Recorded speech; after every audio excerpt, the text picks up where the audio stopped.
สบายดีเนาะคือมื้อนี้ข้าพเจ้าจะมาเว้าเกี่ยวกับว่าสาเหตุที่เฮาเป็นโรคกระเพาะลำไส้หรือว่าพยาธิกระเพาะลำไส้นั่นเองเนาะพยาธิกระเพาะลำไส้เกิดมาจากไส้หลายๆคนก็เป็นว่าเป็นซ้ำเหื่อเป็นมาเป็นหลายๆปีเลยเนาะพวกบางคนเป็นมาเป็น10ปี4-5ปีอย่างที่กินยาอย่างก็บ่เซาเนาะว่ากินยามาเบิดทุกยาเนาะว่าจะต้องกินเป็นให้หายเนาะว่าเบิดฤทธิ์ยาก็ครับขึ้นมาเป็นอีกเนาะจังซี่ประมาณนี้ว่าบอกเลยเนาะการที่ว่าเป็น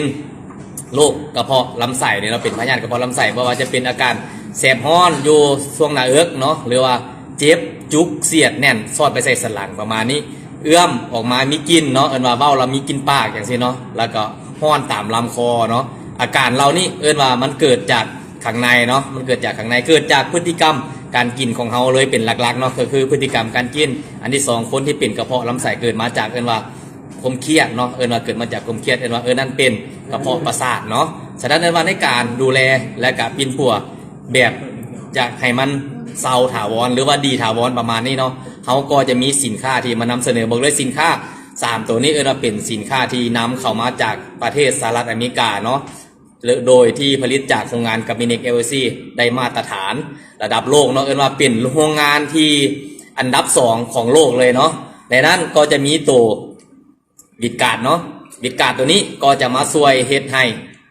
ขับพวกของเสียออกจากทางกายเนาะอนามัยผนังลำไส้เฮาเนาะให้สะอาดเนาะมาครับตัวยาที่เฮากินมาก่อนหรือสารพิษสารที่มีตัวข้างในทางกายของเฮาตัวนี้ได้ดีหลายเนาะตัวที่2บอกเลยเนาะก็คือตัว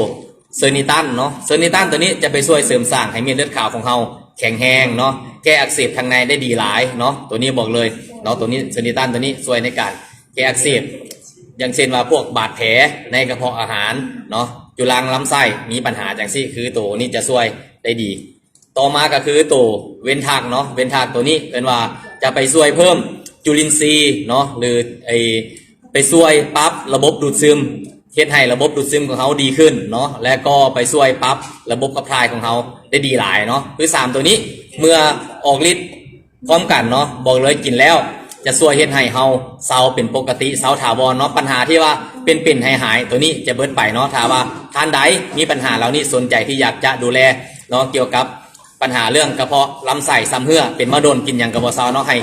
ติดต่อทางเบอร์ด้านล่างนี้ได้เลยเนาะทางเฮายินดีให้คำปรึกษาทุกท่านเนาะสำหรับมื้อนี้ขอฝากไว้สั้นๆประมาณนี้สบายดี